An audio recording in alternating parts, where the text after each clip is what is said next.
What's up, Brainiacs? Welcome into another episode of the Fantasy Brains podcast.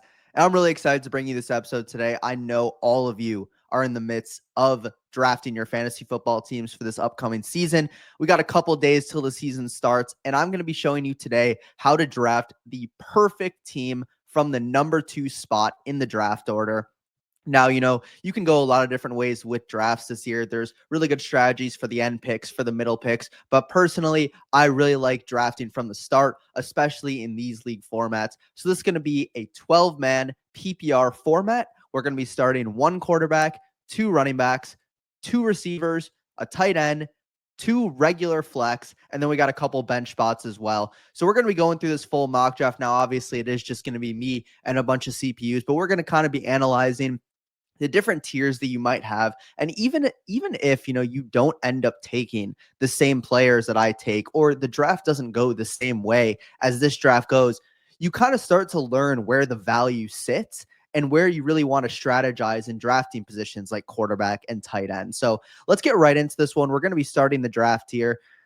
Let's start it up. We're at pick 2, hopefully the first team, and they're going to go with Saquon Barkley here. Now, what I will say is, I think in most league formats, you're going to see Jamar Chase go with the number 1 overall pick. He's the best player on the board. However, with these AIs, we don't necessarily know what they're going to go. They're going to go with Barkley with this pick. Now, my number 1 player this year is Bijan Robinson. I love Bijan Robinson. I love this Falcons offense. I think Bijan is the safest, you can get. Averaged 22 points per game last year from weeks 5 to 17. He was the RB1 in that stretch. The Falcons offense should be improved from last year. And more importantly, the defense should be improved as well, which means more opportunities for that Falcons offense to get on the field. I think the upgrade from Cousins to Penix is pretty big. And I think that, with Bijan, he is just your do-it-all running back where he can run the ball. They can rely on him in the goal line. He's going to catch the ball. He's going to do everything for this Falcons team. And, a lot of people are going to say, why not go Jamar here? Or why not go maybe CeeDee Lamb? And if you're in a league where it's 3 receivers, I could maybe potentially go with CeeDee Lamb here or Jamar Chase. But I think in a league where you're only starting 2 receivers and then, 2 flexes after that, I think you just got to get running backs, because the running backs are going to dry up really quickly. And I think we can really find that value for receivers later. And that's kind of where you'll see as I go through this draft, that I truly do think that if you're picking inside the top 4 picks in this redraft format, that is the best place to be. And you want to take a running back with that pick. So even if, I'm not saying Jamar Chase is a bad pick by any means, but obviously your draft is going to look a lot different. And you'll see what I do here on the 2-3 turn, which will change kind of the aspect of a lot of these drafts. So, we kind of see a lot of these players going off the board now. You got Gibbs, Jefferson, CeeDee. I think that's very clearly the top 6. And then you get to the next range of players where you have Amon-Ra St. Brown, you have Derrick Henry. Derrick Henry goes a little bit early in this draft, but you get Malik Neighbors, you get Puka Nacua, Achane Genti. And then in the second round, you kind of get a long list of players. We saw Christian McCaffrey fall very far in this draft. But here we are on the clock again. And so when you look at kind of what we have available to select, we look at these running backs that are available. You got Bucky Irving, you got Kyron Williams, you got Chase Brown, maybe even James Cook. Now we look at the receivers. This is the worst place in the draft to take a receiver. I do not care what you take first round. If you are picking in the 3rd round or second round, and you are picking inside the top 5 picks, there is no situation where you should be taking a receiver unless Drake London or Brian Thomas fall to you. Guys like Tyreek Hill, JSN, T. Higgins. Am I saying they're bad players? I'm not saying that at all.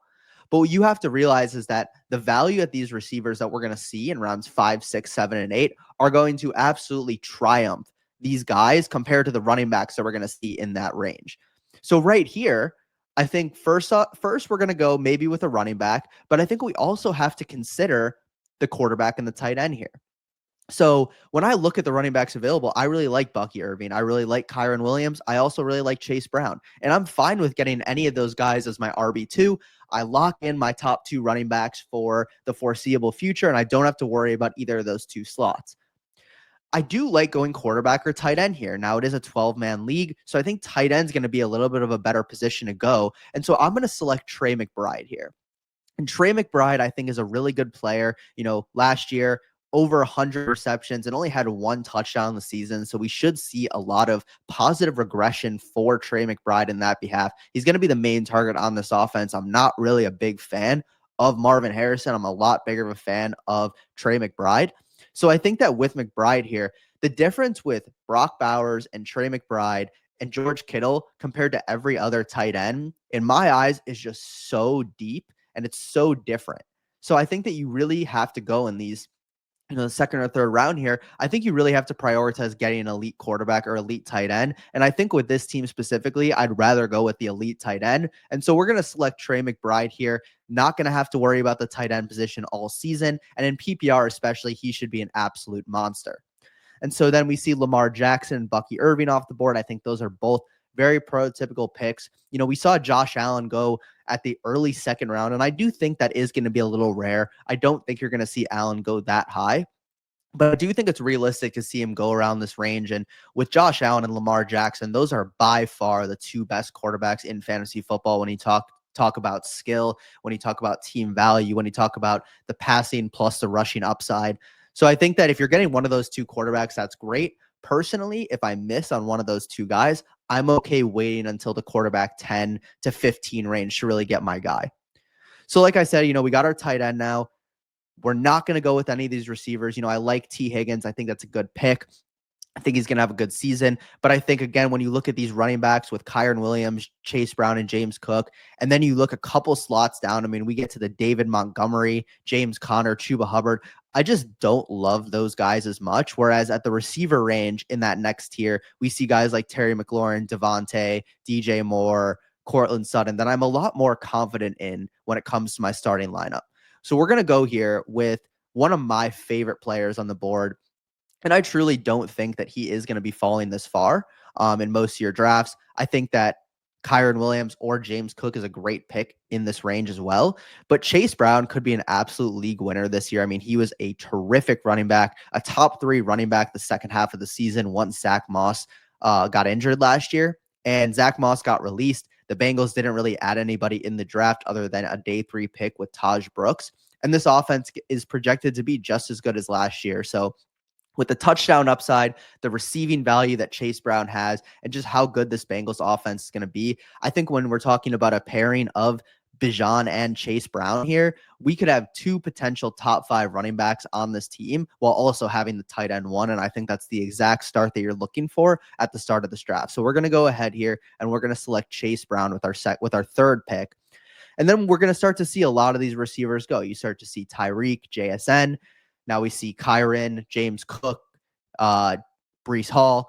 I think Breece Hall is a very interesting player. I would definitely not take him over Kyren Williams and James Cook. I do think that is going to be a little bit of a reach. However, I will say that teams in your league, especially when you're in a 12-man format, they're going to take running backs. People are going to take running backs. That is just how it's going to be. And I think with running back, it's a position that's going to dry up so quickly that people are going to be willing to reach. So we see those guys go. And then we get to that next tier where Kamara goes, Omari and Hampton goes, James Conner. And so now when we look at this running back room, or not running back room, but the guys available, I like Kenneth Walker. I like Travion Henderson. And maybe I even go another running back here as we're on the clock. But then we start to see also a ton of quarterbacks go. We see Joe Burrow go. We see Jaden Daniels, Hurts, and Mahomes. So now at this point, half the league has a quarterback. And we saw a big receiver tier as well. So we're kind of at the point of, besides tight end, I think we can kind of go any position. If we look at the quarterbacks here, I'm not taking any of these guys. I think the top 6 went. That's fine. We're gonna wait on quarterback at this point. I look at the receivers here.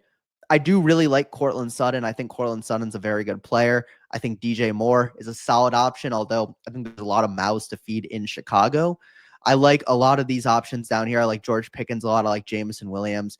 But what you can tell about this range of receivers, again, is just how many guys that I like in this range. And I just can't really pinpoint any of these guys to really be better than the other or more valuable than the other. Rashee Rice would have been the clear pick if he didn't, just get a 6-game suspension. And that's going to be a really interesting place to see where he goes in drafts. But I think that right here at this pick, this is a perfect opportunity to grab your third running back, because I think running back could be the play here. And I think the two guys that we're between, like I mentioned, is going to be Kenneth Walker versus Travion Henderson. Is going to be the more proven asset. He's a very talented running back. The problem is Seattle's not going to be great this year. Now, they will be relying on the run a lot. And I do think that there is a genuine chance. I mentioned it on the Leather Brains draft, which you should definitely check out. It was about a 2-hour stream. We drafted the full Leather Brains League. So definitely go check that out on our YouTube channel. But Kenneth Walker, I do think there's a chance that he could get traded this year and end up in a better situation somewhere like Dallas or Chicago. And so I like the talent here. But I think because we have Bijan Robinson and Chase Brown, who just feels so secure, I think we go with a more of a risky pick here, and we select Travion Henderson as our third running back. And so Travion Henderson now starts at our flex, so it's not like he's going to be on our bench. And we get a rookie who has a lot of upside and maybe could sneak into the value point of a second or third round pick if he's able to hit his value. I really like what Henderson was doing in college at Ohio State. He broke out his freshman year, had a terrific season. The problem with Henderson is he's had some injuries that haven't let him produce for an entire season. And so that's going to be the question in the NFL. Can he handle a 15 to 20 touch workload every single game for 17 games? That remains to be seen. But I think when you're talking about the big play upside that he brings, he is a home run pick at this point. And so I think Henderson, with an ascending Patriots offense, I think he's a perfect third running back on this team where you're not relying on him as your top two running backs, but you get the upside of him at your flex. And maybe depending on who else we take in this draft, we don't even have to start in week one. Then we see Kenneth Walker, which I think, again, was the only other running back I really like, because now you look at these running backs and I see Chuba, Montgomery, Pacheco, Harvey, Aaron Jones. I don't really like any of these running backs, at least comparatively to the receivers that are on the board right here. So at this pick right here, we're going to be looking strictly at receiver. And I think this is a very flat tier. I think that you're looking at a ton of guys that all have very similar value. But I think this is going to be my receiver one. And that's kind of the scary part, is that I'm the only team in the draft to this point that doesn't have a receiver. And obviously, when you start three running backs and a tight end, you're feeling really confident at those positions. But I think we have to go with a player here who we can rely on in terms of consistency. Now, DJ Moore, I think, is a very interesting player that I like. I do think that he provides a lot of upside here, and a lot of safety. Wide receiver 16 last season, wide receiver 7 the year before. I would have loved to get Devontae Adams. I would have loved to get Cortland Sutton potentially. But both those guys did go. I don't love Devonta Smith. I think that he's a good player, but I'm not exactly sure what his ceiling is. I think that this is a range where you can kind of go any player. I really do like Jameson Williams a lot. I really like Calvin Ridley, but I think I am going to go ahead and just take DJ Moore. I think that we just, on this team right now, we're going to need a guy who's going to be consistent. He's a proven asset who's been a top end fantasy option. And you know what? I'm actually going to switch up and I'm going to take Devonta Smith.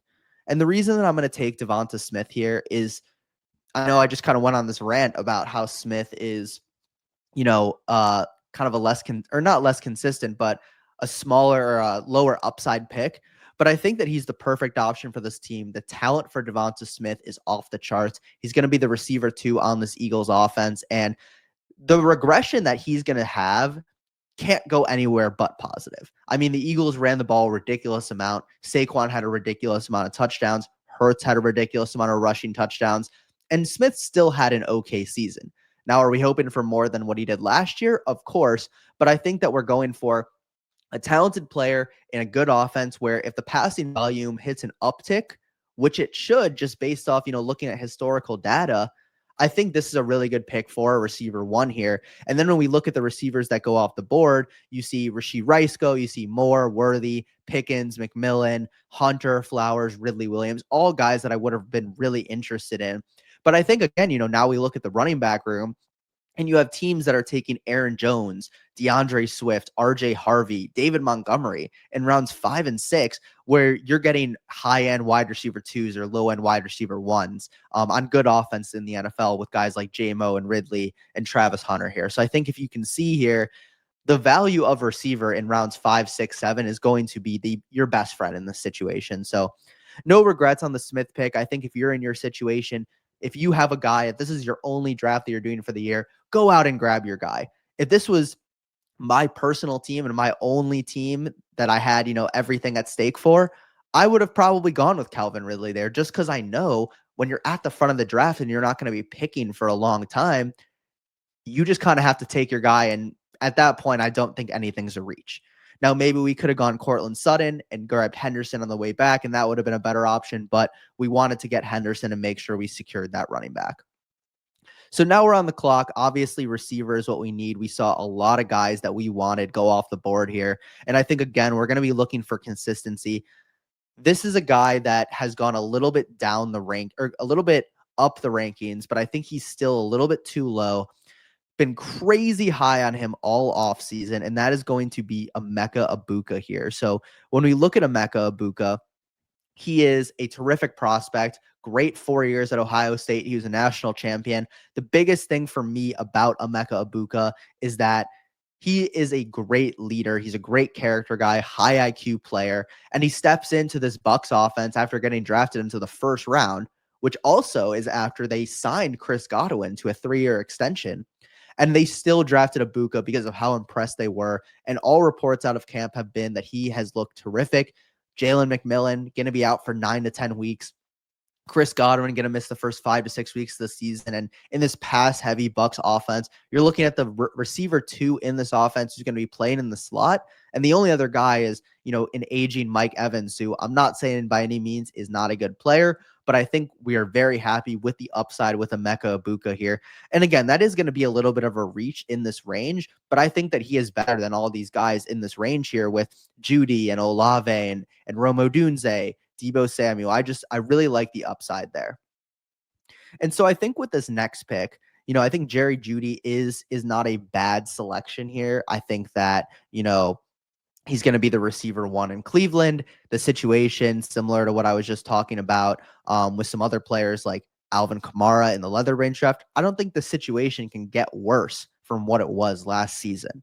It's not. The Browns aren't going to be any worse. Joe Flacco's the starter. Shadors and Dylan Gabriel might circle in depending on how Flacco plays. So I think that we can rely on Jeudy with his route running ability and his improved hands to have a solid season. So I think that he is a good pick. And I think I will take him here. I was considering Stephon Diggs, who I think could be a really underrated asset on New England, but I don't want to double up too much on this Patriots offense, knowing that there is a lot of risk with second-year quarterback Drake May, a first-year coaching staff. So I think I'm going to go with the safer pick here in Jerry Jeudy as my second flex to Travion Henderson. And a lot of people might go Rome Odunze. Personally, I am not on the Rome Odunze train. I just think there's too many mouths to feed in Chicago, and I genuinely do prefer DJ Moore and Luther Burden to Odunze in fantasy. I don't think that Odunze is going to give you a high ceiling. Maybe he gives you a high floor, but I think we're going to go with the higher option play or the higher ceiling play with Jerry Jeudy here at this pick. And so again, it's going to be a while till we pick again. And the receivers on our team, it looks a little bleak. I'm not going to lie to you. It does look bleak, but we're so strong at running back. We're so strong at tight end. We're going to be fine at QB as well. And so I'm truly not worried to this point. I don't think that our team is, in a bad place at all. Ricky Pearsall goes 1 pick before us, unfortunately, who is going to be my next selection. And I think Ricky Pearsall is actually a player that we could have taken in the 7th round. Receiver 1 for the San Francisco 49ers. Jawan Jennings has been on IR. Brandon Ayuk's not coming back for a couple weeks, maybe mid-season. And he's going to be the number 1 receiver on this team. Obviously, McCaffrey and Kittle are going to be a little bit higher. But on top of that, you have Brock Purdy, who's a great quarterback, passed for 3,800 yards both of the last 2 seasons, even with the team performing poorly last year. And so I think getting the first-round pick from last season in a Kyle Shanahan offense, that is an absolute steal in this range. So that's going to bring us up here with our next pick, and we'll scroll down a little bit. Stephon Diggs is still staring at us here. We saw a lot of other receivers. We saw the rookie Matthew Golden go. We saw Chris Olave. We saw Odunze, Addison, Jacoby Myers as well. A lot of guys that I like. And I think on the board here, there is a very clear pick, and that's going to be Stephon Diggs. Stephon Diggs, I think, is the best option here. He is a proven star receiver in the NFL. Now, obviously, he is coming off that torn ACL, which is going to hinder his ability a little bit. But I do really like Diggs in this Patriots offense as the only proven weapon that they have in the receiver room. And I think that with Drake May really wanting to sling the ball and Stephon Diggs signing a multi-year extension, he is going to be the best player on the board here. Like Chris Godwin's going to miss weeks. Juwan Jennings will miss weeks. Jaden Reed, not great. Pittman, not great. Cooper Kupp, I don't like the offense. I think Diggs is the clear as day pick here. And I really like that to really cap off our receiver core here with our fourth guy. So then we see Kupp and Etienne go. And I think now this is where we start to look towards the quarterback position. So we got a lot of guys on the board here with Brock Purdy. We got Dak Prescott. We got CJ Stroud. We could go with Drake May and try to go with the stack here. Personally, I think that we either have to go quarterback or tight end here. Maybe we snag our fourth RB. But I think we're at the range now where once you get to rounds 9 or later, you are looking for the best value possible. Now, if we look at kind of the draft board right now and how it sits, every other team in the league right now has taken a QB. Now, because we're in an AI draft, some of these teams might take a backup QB, but I think that you can assume that with how deep these rosters are, that there's no reason why people in your league are going to be taking a quarterback. So I'm going to pass on quarterback here, thinking that all these other teams have QBs and I can wait. Now, if this ends up screwing me, that is what it is. But I think we're going to go with one of the last starting running backs on the board here. Now, Jaylen Warren is one of my top options. I think he's going to be the starting running back in the Steelers offense. I think that Aaron Rodgers at quarterback is going to be tossing it to him a lot. A lot of checkdowns are going to be available in this system. And I'm not a huge fan of Caleb Johnson, who goes 2 rounds earlier to team 7 here, which is not a huge fan at all. So I really do like Jaylen Warren here. Other guys I really like Jordan Mason. Minnesota, if Aaron Jones goes down, I think Jordan Mason could be a league winner. And so that's why at this pick, I am considering him. I'm considering Zach Charbonnet, who, similar to where I was talking about Kenneth Walker earlier, I think that if Walker gets hurt like he does every year, or he's traded, you have another proven back with Zach Charbonnet who could be a league winner. We saw Charbonnet have a 40-point performance in Walker's absence last year. So I think this is a really tough pick. And I think when we look at the roster of our team, we have 3 running backs that I do really like, but I do think just getting a 4th starter on this team is a good move. We're going to go with Jaylen Warren and get really one of the last starters. I think J.K. Dobbins is also a really good pick here, going to be the starter in Denver, where there should be a ton of touchdown opportunities. So let's kind of look at this draft board right here. Let's review our team to this point as the AI continues to pick. So we don't have a quarterback. At running back, we have Bijan Robinson and Chase Brown. And then also at running back, who's going to be starting at our flex, we got Travion Henderson, and we have Jaylen Warren off the bench. At receiver, we have Devonta Smith, we have Emeka Ibuka, we have Jerry Jeudy, and we also have Stephon Diggs as the first guy off the bench. And then at tight end, we have Trey McBride. So we have a very balanced team. And I think here we are going to be taking another quarterback. Like, unfortunately, Prescott and Purdy did get sniped right in front of us. So I think here we're going to be looking potentially at receiver. I think that Darnell Mooney is a good option in this range, but we do really have to snag a quarterback here just because of how dry it is getting in this draft. And so I think we are going to go ahead and we're going to stack up Stephon Diggs and Travion Henderson with Drake May and just make the consolidated bet that the Patriots offense is going to be good. If Drake May has a good season this year, how likely do you think it'll be that, Travion Henderson and Stephon Diggs are also going to have a good season? And so I think that's where, stacking kind of comes into play. I'm not saying stacking is essential to winning your league, but I do think stacking is a really good tool that you can use and kind of just really raise the upside of your team. You shouldn't go out of your way to stack. If you shouldn't be reaching on players just to make it happen. And again, this is all in a redraft format, but I do think it is a very useful tool. Now, when I look at the board, again, I would love to take a receiver here, a guy like Darnell Mooney on an Atlanta offense that we're already betting on with, Bijan Robinson. But I think with just how much the quarterback position is drying up, we're going to go with another upside play here. And we're going to go with Caleb Williams, going with another quarterback coming out of the 2024 draft class with Williams and May. And basically the hope is with these 2 quarterbacks is that between the 2, we get a top 10 quarterback. And I think the potential is there. These are guys that are both getting drafted in the quarterback 10 to 15 range. And so I think the potential for both of them to be, or at least one of them to be in that top 10 and emerge as our starting quarterback is a good option here. Now, I would have definitely preferred Dak Prescott or Brock Purdy, who I think are in the tier above, but unfortunately they get drafted here before our pick and we can't make that selection.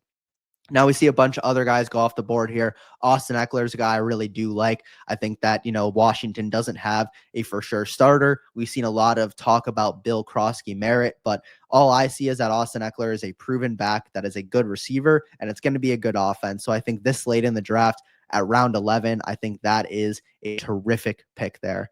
And, you see JCM go also very recently. So I think there's a lot of kind of recency bias with Krosky merit here going in the 12th round. But I will say that if the Washington offense is even 80% as good as it was last year, you're going to want the starting running back on that team. And if you can get him in round 10 or later, that is going to be a very high upside pick. So at this point, we're sitting here with two quarterbacks. So we're pretty much set on quarterback. There's no reason to go with a third one at this point.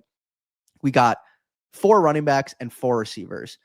With how strong our running backs are, I'm pretty confident that we can deal without it for the rest of the draft. So, and also to be clear, there are no kickers or defenses in this draft. If you play in a league with kicker and defense, go ahead and draft your defense in the third to last round and your kicker in the last round. Kicker and defense is stupid, I will be honest with you. But I think here at this pick, what we're looking at is we're looking for a value receiver. We're looking for a receiver that's going to be able to score us points. We need more consistency at this position. And there is a couple guys here who I do really like. I really like Joshua Palmer. I think that he has a good shot to be the number 1 Bills outside receiver. We've talked about getting guys in good offenses. He could be the top outside receiver in an offense led by Josh Allen that could be top 5. I think that you can be all over that, especially in round 12. I also like Rashad Bateman. Similar situation. Could have some high weekly upside with Lamar Jackson being his quarterback. He's the receiver 2 on this Ravens team. Just signed a fresh extension. But we're going to go here. We're going to go with a little bit of a riskier pick, and we're going to select Christian Kirk here. And I think Christian Kirk is a good pick because, first off, he has been a good receiver in his career. In 2022 and 2023, we saw some great seasons out of him in Jacksonville. Last year, he did get hurt, and the year before, he did get hurt as well. But this year, reports have been, after the Texans traded for him, that he is going to be the number 2 receiver in 2 wide receiver sets, and he's going to be starting in the slot in 3 wide receiver slots, or in 3 receiver sets for this Texans offense. CJ Stroud could easily throw for 4,000 plus yards, and Kirk's a veteran where, again, he has proven to have fantasy upside. So I think Christian Kirk this late in the draft is a really good pick to be our receiver 5 on this team, a guy that could definitely get injured at some point in the season and maybe, we never even start him, but he could definitely, in a high-powered offense that's going to have a ton of opportunities, get you some really good PPR weeks with 6 catches, 75 yards, and he gets a touchdown as well. So I really like Kirk here, and I think we're just going to double up on receiver, and we are going to just go with another guy in a great offense here like we just talked about. And we're going to go with Rashad Bateman, who we're just betting on this offense. And, with Bateman, we're never really going to be starting him on just a regular week because it's going to be so hard to predict when Bateman is going to have a good game. But let's say we have a couple bye weeks. I think Bateman could serve a good purpose if he's able to catch a long touchdown that week. And here we are on the last round. We got a really good team so far, and we'll go over it after this pick. But I think we're just looking for the high-end upside here. And so this is one of my favorite picks in the draft. And where is he? Let's see. He's going to be very far down this list. And he is going to be raising due to what just happened. But Jalen Coker. Now, I look at the board right now, and I almost wish that I picked Coker in the last round over Rashad Bateman. But I do want to highlight Rico Dowdle. Rico Dowdle is in a really, really, really good situation. Rico Dowdle is on this Panthers team after an 1,000-yard rushing season with Dallas. He got only signed to a 1-year deal, but he's going to be the main handcuff on this team behind Chuba Hubbard. If Hubbard goes down, Dowdle steps into a 3-down role on this offense that has a great O-line. It's an ascending offense. On top of that, I think he does have standalone value. Reports out of camp are that he's going to be the 3rd down back. And so I think Rico Dowdle is a very good selection in this range. I think we might take him here. But the other guy that we are going to go with here is Jalen Coker, my favorite player of the offseason. Adam Thielen just got traded to Minnesota. Jalen Coker, undrafted free agent from 2024, put together a couple great games at the end of last season when Bryce Young started to heat up. And they traded Adam Thielen because Jalen Coker was so impressive. You get the slot receiver in this Panthers offense that, again, is ascending. And I think that now with the proven opportunity in front of him, where I think he's a much better asset to this team than Xavier Legette, and I'm not a huge fan of Tet McMillan personally, I think Jalen Coker is a great pick where we're a little bit weak at receiver on this team. And again, maybe I go Jalen Coker last round and we snag Rico Dowdle this round, but I think we just rip Jalen Coker here as we finish out this draft. And so let's just look at our overall team here at the quarterbacks. And to be clear, I think this is a great team. I think maybe, where we look at it as it could have gone wrong is maybe we would have liked a better quarterback option. But again, if you are in a draft where you are playing with real people, they're most likely not going to be taking their second quarterback this high. If you drafted Josh Allen in round 2, there's no reason to be taking Brock Purdy in round 9 when you don't even have your second flex at that point. Or your third running back.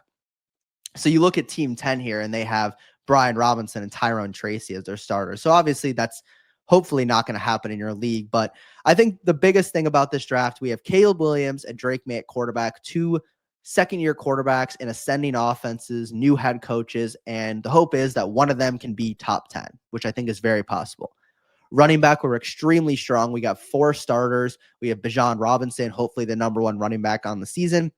We have Chase Brown, who's going to be a top-end running back and a top-end offense. We got Travion Henderson, an electric rookie with high pass-catching upside. And then we have Jaylen Warren, who should see a lot of volume in Pittsburgh, which will be great off the bench. At receiver, we have Devonta Smith, a consistent wide receiver 2 in Philadelphia. We follow that up with Emeka Egbuka, the electrifying rookie, who could see a lot of time due to injuries to Chris Godwin and Jalen McMillan, and just the overall skill set and pro availability of Egbuka's skill set.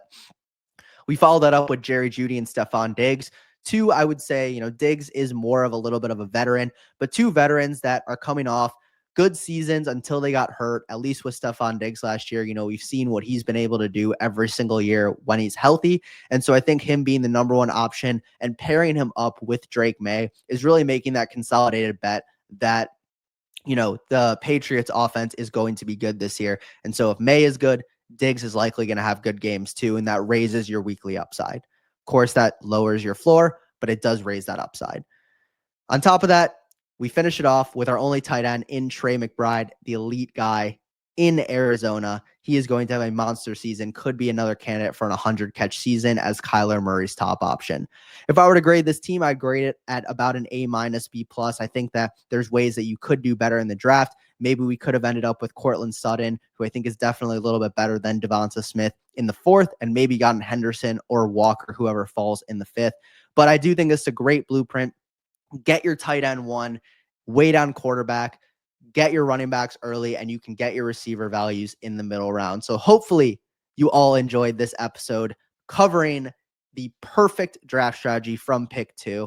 Make sure to follow us on all of our social media accounts. Check out all of our future episodes, and we will be live streaming every Sunday of the NFL season before the games start to answer your start and sit questions. So definitely make sure to check that out. Thank you all for listening. We'll see you next time, and we're out. 3, 2, 1. Got a blast! Thanks for checking out the Fantasy Brains. Don't miss next week's episode, Thursday at 6 p.m. Eastern. See you next week, Brainiacs.